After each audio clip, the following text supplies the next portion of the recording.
this moment, generally peaceful man kita. Okay. Ano lang mama, kung may mga kabudlayan kamo, kabalo ko may ara kamo monitoring ang PNP sa karon, kung may kabudlayan gid man ang PNP sa subong adlaw, ano ni siya mamang inyo nga mga kabudlayan nga na-encounter sa bilog ng mga sa mga stations na? So, may ara kita sir no, PEMAC, Provincial Election Monitoring Action Center naton. Amo ni ang monitor sang lakat sang aton election when it comes to new materials, election materials naton, aton VCMs and ballots as well.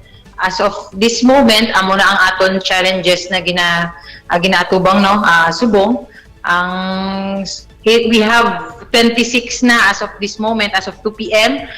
Defective nato na BCMs. Ang 9 is waiting for replacement or troubleshoot. May 14 man kita na na-replace na with those defective. Kag may duha man kita ka BCMs that will undergo the manual counting, no. And may isa kita no na ang BCM, the SD card will be transferred to a different BCM man. Okay. Sige. And I also believe mamaya kita nga mga red areas or mga areas nga ginakabing naton nga sa red category o kon mga hotspot abi. Kamusta yung mga sitwasyon sa sining mga area right now? And ano nga mga area again, ma'am? So far no sa aton under red category sa hotspot areas naton or areas of concern, ang Calatrava, Escalante, Moises Padilla and Canduni, these 4 cities or municipalities, generally peaceful man, no reported violent incidents from the COPs. So we're hoping na it will stay peaceful. Okay. Last question, mama. Ginapaabot ang posible kinagamo, especially karon especially mayara na karon ta ma-proclaim ng mga winners o konbuas, ano ang pagpaghanda nga ubra sang NOCPO sa diri? Yes, although we are not wishing na matabo ina sir, but we are preparing no, naka-mindset kita just in case na matabo ina. We have contingency planning. Ara man ang aton quick reaction force no or quick response team naton na naka-deploy and naka-standby in the areas within Negros Occidental, especially sa aton red areas together with the Philippine Army. So ara sila no to respond in case na may protest or rally na may matabo, and in stations naton may mga civil disturbance management team man kita na mag-respond just in case may matabo nga incident in any city or municipality. Okay. Thank you. Dan, partner Danny, may ara ka pa sa additional questions kay Ma'am Donasco in case. All right, thank you so much, partner Marshan. Any question lang kay Ma'am, no? Ma'am, we have a few hours left to vote. Basi magdagsa, basi hindi. Ano ang inyong maabiso to ensure that safety is running up until the last minute and last hour sa aton nga election day? Thank you, Ma'am Dani. No? We have been preparing for this, Ma'am Dani, as a matter of fact, since 2021. No? Month of November, gapreparar na kita. And this is our D-Day. We have prepared for this. Damo kita contingency planning. And we've waited for this day. So we are assuring you that Negros Occidental is a safe province, no? Kung may mga insidente man, mga ano lang yan, case-to-case basis or isolated case lamang ini. So please, hindi wala ka mo angay kabalakan. We're a safe province. Kung mas mainam if you vote earlier, no?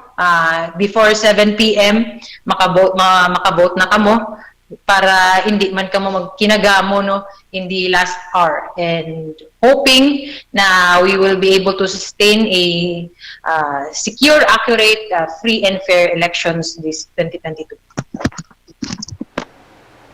Partner, may nang latest there is Negros Occidental Police Provincial Office. Madaming salamat, partner Marshan Muico, ma'am. Thank you very much. Amuya to live sa NOCPO. Nagconvene na sa ini nga hapon ang Provincial Board of Canvassers. Ang PBOC ang ginatapuan sang pamuno sang COMELEC sa probinsya, Acting Election Supervisor Roberto Salazar, Upod ang provincial prosecutor nga si Hermes Arino bilang vice chair kagang pamuno sang DepEd Negros Occidental Marcet Sabaluca nga nagaserbe sekretariat.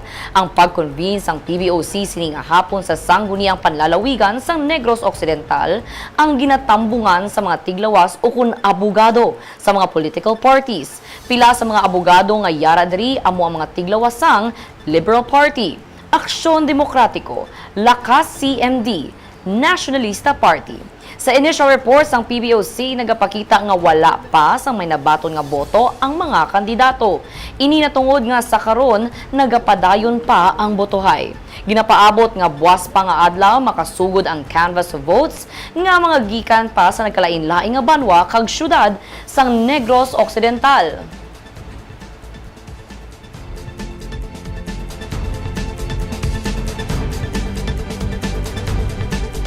Kag sa sunod naton nga balita, nagpadulong na sa ETCS3 sini nga hapon si Bacolod City Mayor Evelio Leonardia para sa iya nga pagboto. Para sa dugang detalye mangin kaupod naton live si Nico Delfin. Nico. Yes, Danny, wala lang gid lamang madugay no, nag-abot na si incumbent Bacolod City Mayor Evelio Leonardia para magboto diri sa ETCS3. Bago gid lamang nagsulod ang iyang misis nga si Ma'am Elsa Leonardia, kaupod ang ila anak nga magaboto man upod sa iya diri sa ETCS3. Magariktang alkalde sa precinct number 0277A, sakop sini ang iban pang clustered precincts na lakip na ang barangay 38. Dani may kapin sa 3,000 ang registered nga voters nga magaboto diri sa ETCS3. Ari na Dani sa likod naton si incumbent mayor Evelio Leonardia. Ginasundan siya sang mga katapo man sang Lydia. So, dire siya marikta sa precinct number 0277A. Para dani makita nyo sa aton nga live coverage si Bacolod City Mayor Evelio Leonardia. Magarikta siya sa precinct number 0277A para na magboto. Kag dali same time no ang oras sang pagboto sang alkalde kung kumpara sa pinilikdan ng mga piniliay. Kag kung makita nyo dani sa akong background medyo magutok subong ang presinto kay na matulotawhay na diri ang polling center kag nadula na gani no ang malapa nga pila nga nagsugod kaina sang aga. Dani makita niyo gina-process na subong ang alkalde para antes pa man siya makasulod diri sa presinto para magboto. Kag Danila 7 karon nga gabi magtakop ang mga polling centers kag kun wala na sa mga botante magasugod ang transmission sang boto pagiman sa mga vote counting machines. Madason sini ang delivery sa mga VCM kag iban pang election paraphernalia para sa natalana nga canvassing sa Bacolod City Government Center.